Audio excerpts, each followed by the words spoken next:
The enemy wants to frustrate you, but frustration comes just before you are about to gain weight. Just before your biggest blessing, the devil will come and try to frustrate you. But don't let him frustrate you. Don't complain. As uncomfortable as the trial may be, don't complain, because the more you complain, the skinnier you'll be. But when you praise God in your test, circumstance, problem, or situation, you will gain more weight. Don't give up. Joshua 1:9 declares, have not I commanded thee? Be strong and of good courage. Be not afraid, neither be thou dismayed, for the Lord thy God is with thee, whithersoever thou goest.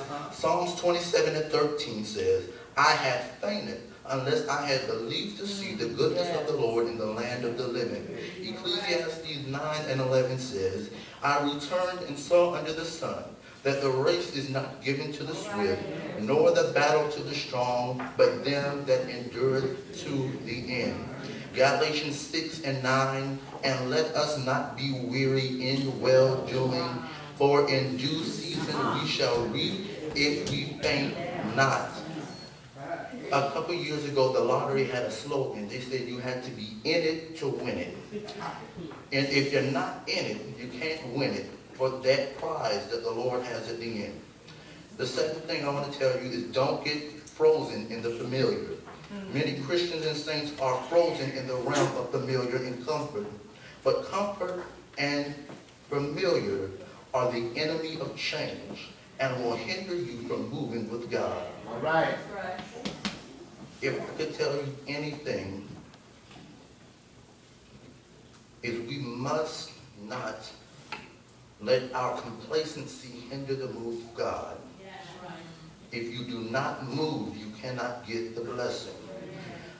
Some of you have been wondering why you've been going through the same thing year after year, month after month.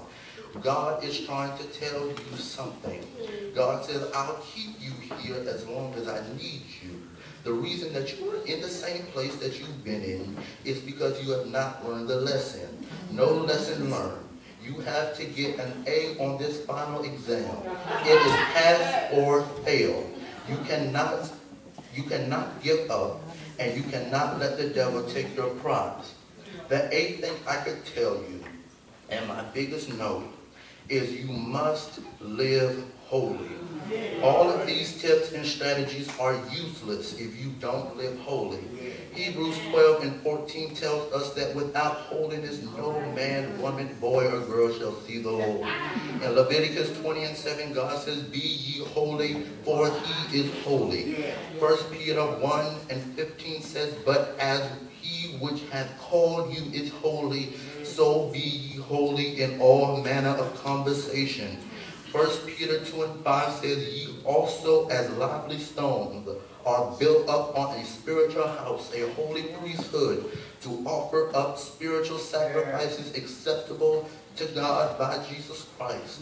Romans 12:1 declares, therefore, brethren, by the mercies of God, that you present your bodies a living sacrifice, holy and acceptable unto God, which is your reasonable service. Reasonable means I'm supposed to do it without effort. It's supposed to be there. It's as normal as breathing. It's as normal as blinking your eyes. If I don't live holy, I will not receive the blessing that God has. Holy is not a denomination. Holiness is not an organization. Holiness is what we all need to live. Holiness is what we all need to be to see God. If you do not live holy, you will not see God. Even though we may have our ups and downs, even though we may fall short,